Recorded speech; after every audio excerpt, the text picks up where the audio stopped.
ntimubona yuko mu instrument finalement ari ibikanganyoni.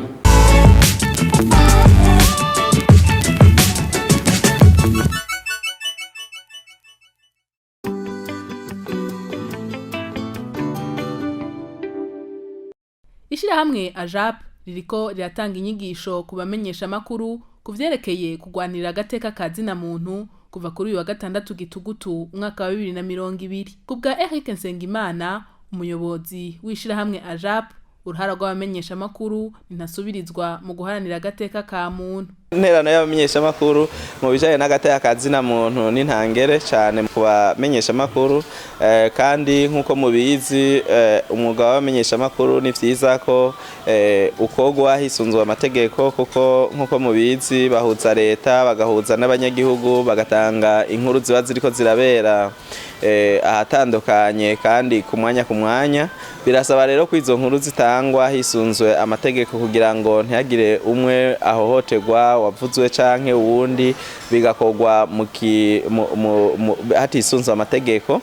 Ni vyiza rero kandi ko nk'umumenyeshamakuru amenya amategeko agenga umwuga w'abamenyeshamakuru, amenya ko hari amategeko mpuzamakungu ajejwe ivy'agateka ka zina muntu ndetse bihuje no kumenyesha amakuru.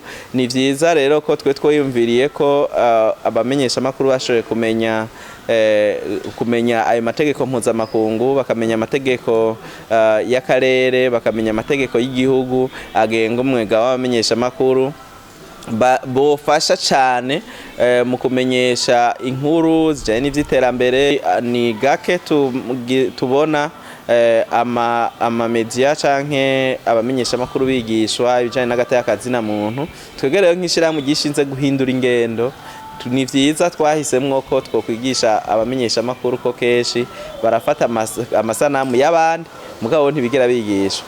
Twe rero turavuga tuti ilifo ko twigishe abamenyeshamakuru, kuko keshi na keshi usanga n'umumenyeshamakuru akoze amakosa baca bazana itegeko ati riraguhana, mugabo ni gake tubona bagira uruganda rw'abamenyeshamakuru, amashirahamwe agira uruganda rw'abamenyeshamakuru kugira yigisha abamenyeshamakuru.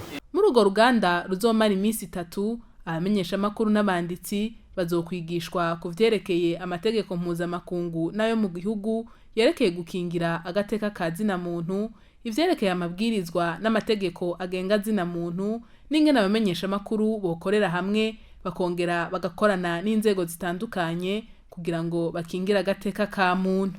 Abamenyeshamakuru bitavye urwo ruganda baboneyeho kubaza abahinga ivyerekeye ishigwa mu ngiro y'ayo mategeko akingira agateka ka zina muntu. Bega nimumva yuko ayo ma instrument naho turiko turayaganira ubunyene ari bikanganyoni, kuko leta ariyo naho yavuze ngo les droits contre l'État, ngo nuko yabivutse. Ni leta kenshi usanga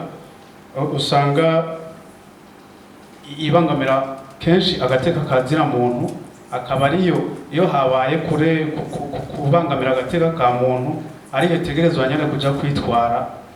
Je numva umengo ari ama instrument menshi aho tuvuze iyo yo muri Afrika ne tuvuze ivyo byawe ni mwabonye c'était un peu compliqué, mugabo mwabonye yuko naho nyene usanga hari amabarize menshi agenda arabaho kugira ngo umunyagihugu warenganijwe kugira rindashikayo biravuna deja. Hanyuma ukanasanga hariho n'amamekanisme bashizeho kugira ntibikunde facilement ko abyitwa. Ntimubona yuko mu instrument finalement ari ibikanganyoni. Naje kibazo nabaza kijanye n'aya mategeko y'abampuzamakungu canke ayo mu bihugu mu byo gukingira agateka ka zina muntu. Jewe mbona yuko ayo mategeko nubwo yabayeho yarananiwe kubera iki?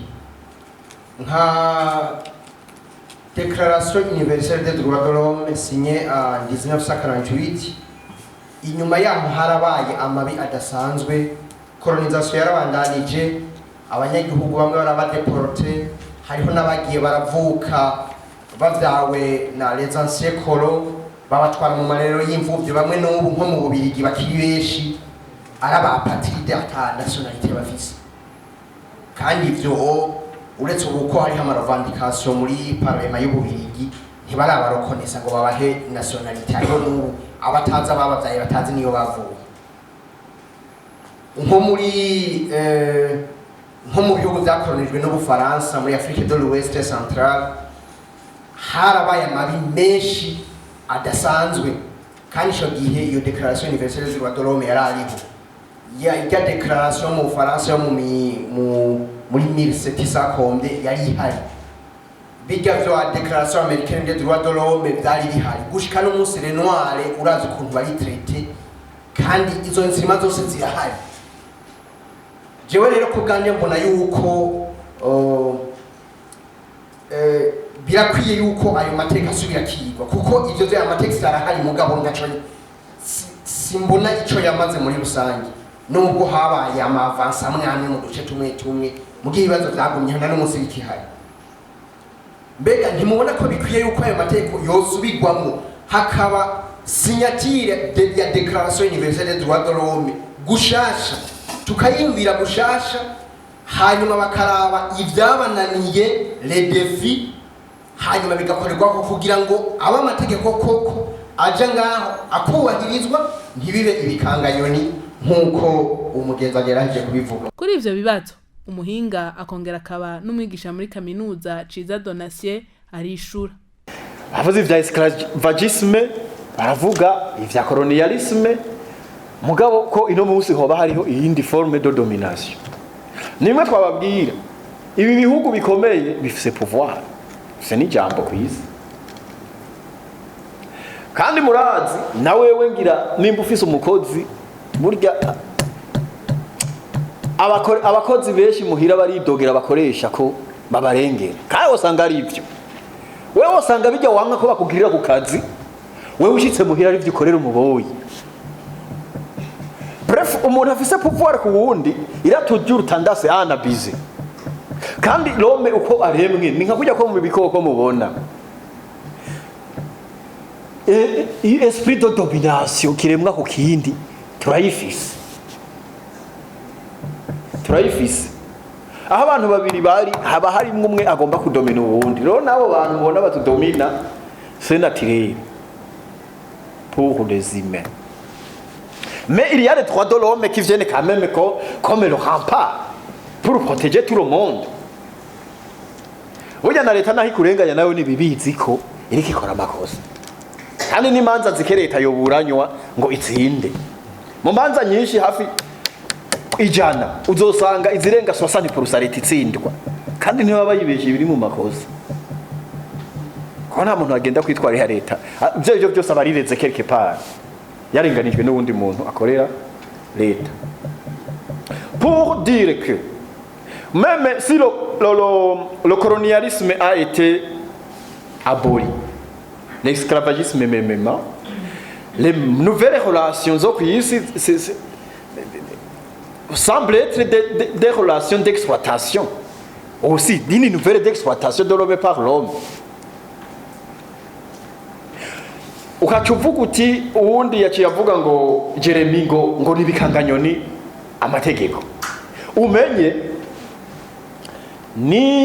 niyo esclavagisme niyo colonialisme iyataba aya ma instruments nayo ni yari kuva. Ngomenya ko iyo nama izomara iminsi 3 yari yatewe iteka ku munsi wa mbere n'umunyamabanga ntayegayezwa mu bushikiranganje bwo gutumatumanako amakuru.